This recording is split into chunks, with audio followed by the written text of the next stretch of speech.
Right, let's get into this explainer. Today, we're unpacking a true crime mystery from European history that is, honestly, completely chilling. We're heading back to provincial France to look at a case that totally shattered the illusion of upper-class respectability. This is the tragedy of Blanche Monnier. Her life was stolen in the most unimaginable way. And the craziest part? It was done by the exact people who were supposed to protect her. Stick with me because the facts of this one are going to leave you absolutely stunned. So the whole thing breaks open with a letter. Monsieur le Procureur General, I have the honor of informing you of an exceptionally serious incident. I speak of an old maid who was locked up in the house of Madame Monnier. Picture this. It's May 1901. You're the chief prosecutor in Poitiers, France. You open your mail and you're staring at this chilling anonymous tip. It claims a woman is locked in a tiny, airless room, sitting in total darkness, starving to death. Now, usually police tossed out unsigned letters, but the details here, naming the matriarch, Madame Monnier, and giving the exact address, were so specific they just couldn't ignore it. Things moved incredibly fast that day. The letter hits the prosecutor's desk in the morning. By the afternoon, he orders a perquisition, an official search, without any delay. And by 5 p.m., Police Commissioner Bouchetin and his officers are at the door of 21 Rue de la Visitation. The family actually tries to stop them, but the police push their way up to the second floor. They find a heavy padlock on a door, locked from the outside. They break it open, and what's inside completely defies belief. The shock of this discovery is really all about the contrast. Look, to the outside world, the Monniers were the picture of wealthy, aristocratic respectability, extremely conservative. The late father had even been this highly respected academic, the dean of the faculty of letters at the local university. But behind that locked door, absolute nightmare. The officers stepped into total, suffocating darkness. The shutters were literally nailed shut to the window frame. They found a woman lying naked on a rotting mattress, and she was surrounded by 2 meters of accumulated excrement, rotting scraps of meat and vegetables, and swarming vermin. The smell was so horrific that one of the officers actually collapsed on the spot. 25. Just take a second to process that number. The single number represents 2 impossible, heartbreaking truths. It's the number of years Blanche Monnier was locked away in that pitch-black room. And, horrifically, 25 is also her weight in kilograms. That is about 55 pounds when the police finally pulled her out. Part 1. The Catalyst. 1870s bourgeois France and a forbidden romance. To understand how a young socialite ends up trapped in a nightmare for a quarter of a century, we have to talk about mésalliance. In 19th century provincial France, the bourgeoisie were completely obsessed with status, property, and family honor. A mésalliance, marrying someone from a lower socioeconomic class, wasn't just a faux pas. It was seen as a catastrophic threat to a family's prestige. Marriage was a strategic business deal, not about love. Parents had absolute authority over their unmarried daughters, and the collective honor of the family always came before individual happiness. Okay, so cut to 1876. Blanche is 27. She's known around town for being beautiful, but also having this stubborn, rebellious streak. She falls head over heels for a local lawyer, but it's a huge problem for the family. He's older, he's totally penniless, and he's Protestant.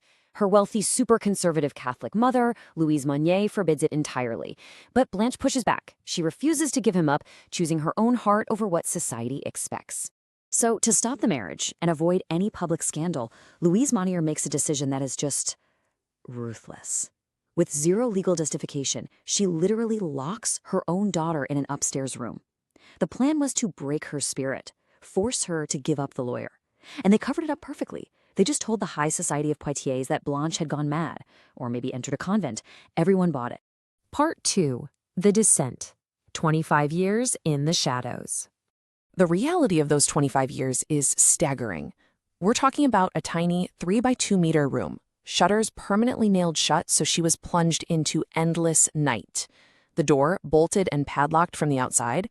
There weren't any chains because honestly, the locked door and the absolute darkness were enough to break anyone. She lived off scraps from her mother's table, mostly just hard bread crusts you'd throw to rats.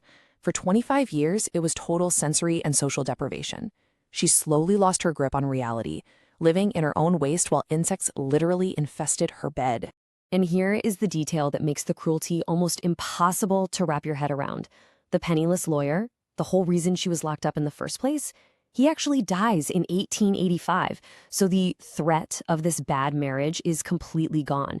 But her mother, with the help of Blanche's brother Marcel, who was a lawyer and former government official himself, they just keep her locked up for another 16 years.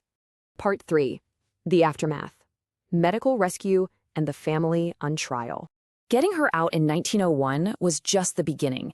They rushed her to the Hôtel Dieu hospital, and the medical intervention was intensely delicate.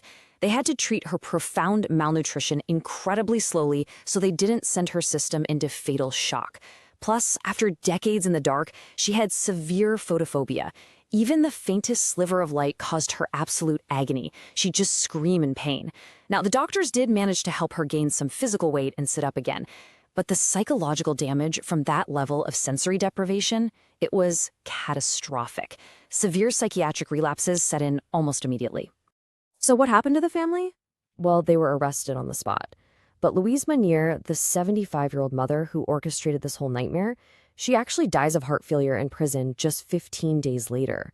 It seems the shock and the intense public hatred were just too much for her heart. And because she died so quickly, she completely evaded a trial. No formal legal reckoning for the mastermind. That left the brother, Marcel Monnier, facing the courts all by himself. And his defense strategy was, well, it was wild. He claimed Blanche was mentally unstable and chose to lock herself away. And to explain the horrifying squalor, he blamed his own myopia, bad eyesight, and anosmia, meaning he couldn't smell. He literally argued he just didn't notice the stench or the mess.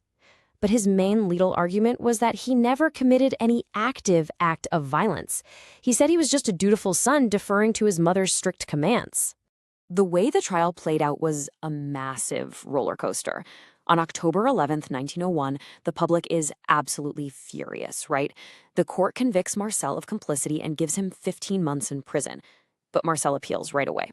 And just weeks later, on November 20, the Court of Appeal overturns the whole thing. He is acquitted outright, released without a single penalty. You're probably wondering, how on earth did he walk free?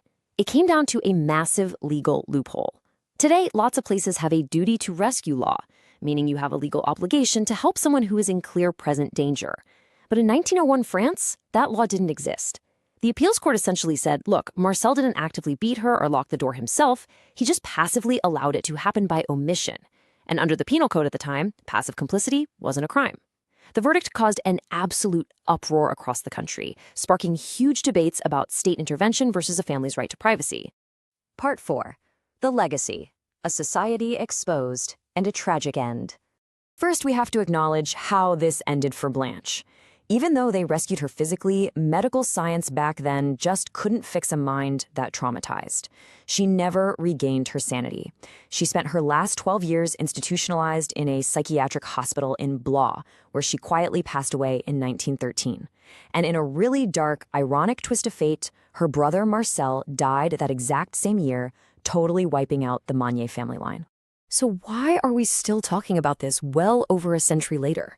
The cultural shockwave of this case was massive. It sparked an international press frenzy, even made the New York Times, and completely shattered the illusion of the wealthy elite, showing that high society respectability could hide the most terrifying abuse. It really kick-started early conversations about domestic violence and the terrifying danger of absolute unchecked family power. It even inspired the Nobel-winning author André Gide to write a novella about it in 1930. It forced a deeply rigid society to look at the horrors happening right next door. Which brings us to a final, really unsettling thought. The tragedy of Blanche Monnier isn't just terrifying because she was locked in the dark. It's terrifying because of the absolute silence of the people holding the key. When societal norms and preserving family honor become more important than an individual's freedom, who is truly to blame when the doors are finally unlocked? Is it just the mother who turned the lock, or the entire society that handed her the padlock? Thanks for exploring this dark piece of history with me today. Stay curious, keep asking the hard questions, and I'll catch you in the next explainer.